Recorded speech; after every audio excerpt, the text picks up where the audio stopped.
From desert to forest, how Traore's 20 million tree project aims to revitalize Burkina Faso. Burkina Faso confronts one of the most severe environmental crises in the Sahel region, where climate change and desertification threaten the livelihoods of over 22 million people.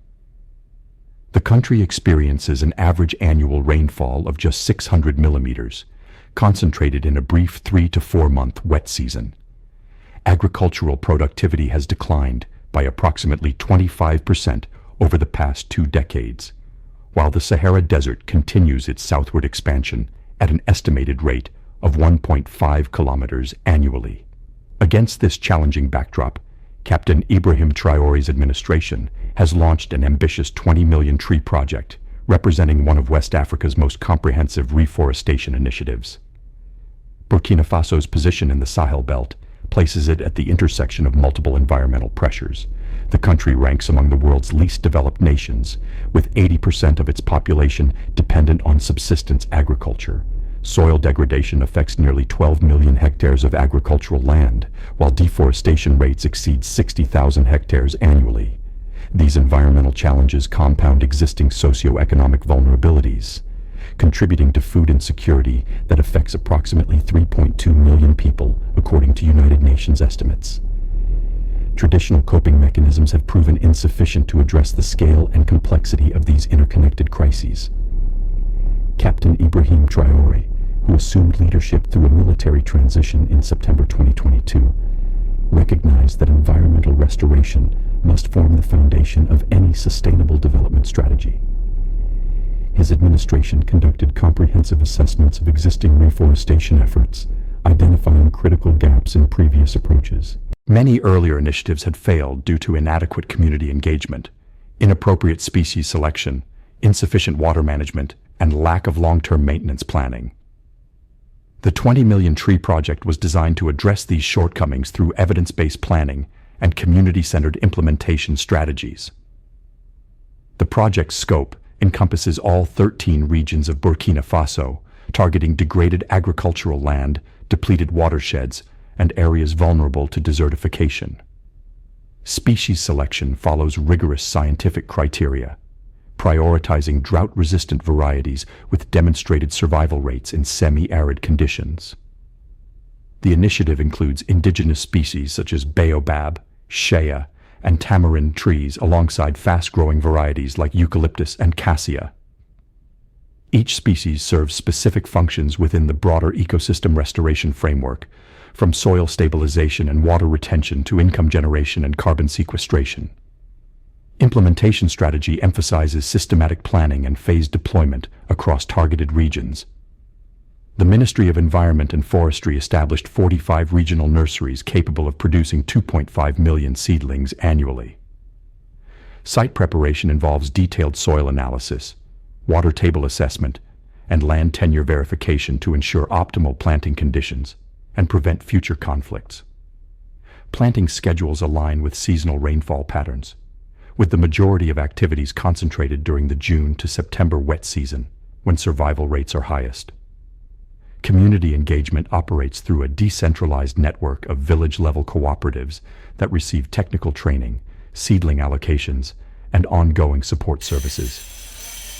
Each participating community establishes a forest management committee comprising representatives from different demographic groups, including women's associations, youth organizations, and traditional leaders. These committees undergo intensive training in sustainable forestry practices, water conservation techniques, and basic agroforestry principles that integrate trees into existing agricultural systems. The project's economic framework addresses both immediate implementation costs and long-term sustainability requirements. Initial funding of $180 million comes from multiple sources, including government allocations, African Development Bank loans, and bilateral agreements with European Union member states.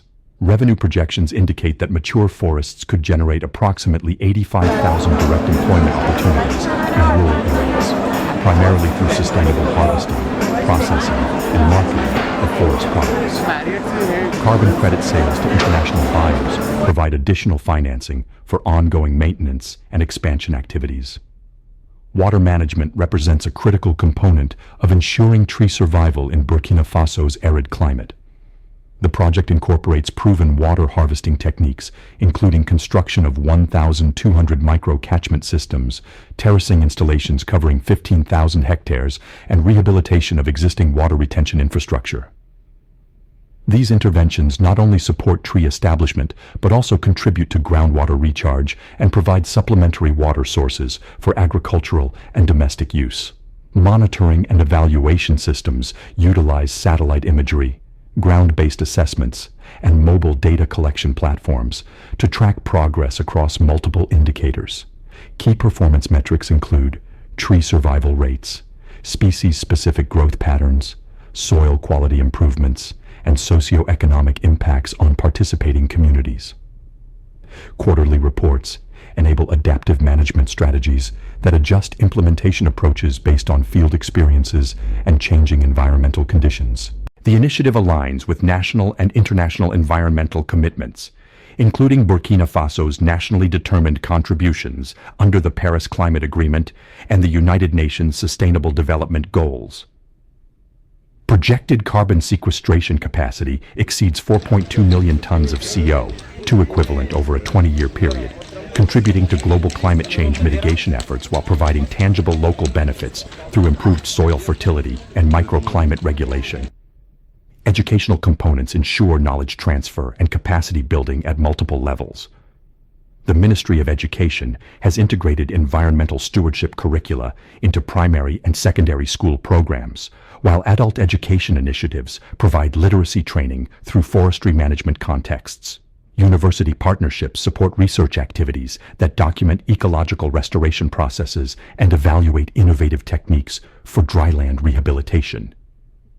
Regional cooperation mechanisms facilitate knowledge sharing with neighboring countries facing similar environmental challenges. Mali, Niger, and Chad have established technical exchange programs that enable sharing of best practices and coordinated approaches to transboundary environmental issues. The initiative contributes to broader regional frameworks, including the Great Green Wall program that aims to restore 100 million hectares of degraded land across the Sahel by 2030. Healthcare co-benefits emerge through multiple pathways, including improved air quality, enhanced food security, and increased availability of medicinal plants used in traditional healthcare systems. Several planted species provide nutritional supplements that address micronutrient deficiencies prevalent in rural communities. Moringa trees, for example, produce leaves containing high concentrations of vitamins A and C, iron, and protein that help combat malnutrition among vulnerable populations. Scientific research components document ecological restoration processes and evaluate the effectiveness of different intervention strategies. Soil quality monitoring indicates measurable improvements in organic matter content, water retention capacity, and nutrient availability in areas where trees have been successfully established for more than 2 years. Biodiversity assessments show increased species richness in restored areas, with particular improvements in bird populations and beneficial insects that support agricultural productivity. Challenges identified during initial implementation phases include recurring drought events that affect tree survival, limited transportation infrastructure that complicates seedling distribution, and occasional conflicts between agricultural and forestry land uses. Adaptive management strategies address these challenges through drought-resistant species substitution, mobile nursery development, and enhanced community mediation processes that resolve competing land use demands. Early results from pilot communities demonstrate measurable improvements across multiple indicators. Villages with successful tree establishment report 15 to 20% increases in crop yields due to improved soil conditions and microclimate benefits. Groundwater levels show stabilization or improvement in areas where water harvesting structures have been implemented alongside tree planting. Women's groups report reduced time spent collecting firewood, enabling increased participation in income-generating activities and educational programs. Technology integration enhances project efficiency through GPS mapping systems that document planting locations, mobile applications that facilitate data collection and communication between field teams, and satellite monitoring that tracks forest cover changes over time. These technological tools enable real-time decision-making and improve coordination among the numerous stakeholders involved in implementation activities. International recognition has positioned Burkina Faso's approach as a model for large-scale environmental restoration in semi-arid regions. The United Nations Environment Programme has documented the initiative as a best practice example, while climate research organizations study its methodologies for potential replication in similar ecological contexts. This recognition attracts additional technical assistance and financing opportunities that support project expansion and refinement. Gender integration ensures equitable participation and benefits distribution across all project activities. Women receive preferential access to certain species that generate income through food processing or handicraft production, while training programs address gender-specific needs and constraints. Childcare support during training sessions and flexible scheduling accommodate women's domestic responsibilities, enabling meaningful participation in decision-making processes. Quality control mechanisms monitor seedling production standards, planting techniques, and post-establishment care practices to ensure optimal survival rates. Regular field inspections identify areas requiring additional support or intervention, while peer learning networks enable communities to share successful strategies and problem-solving approaches. Performance incentives reward communities that achieve above-average survival rates and demonstrate innovative approaches to forest management. Long-term sustainability planning addresses institutional capacity, financing continuity, and knowledge retention beyond the initial implementation period.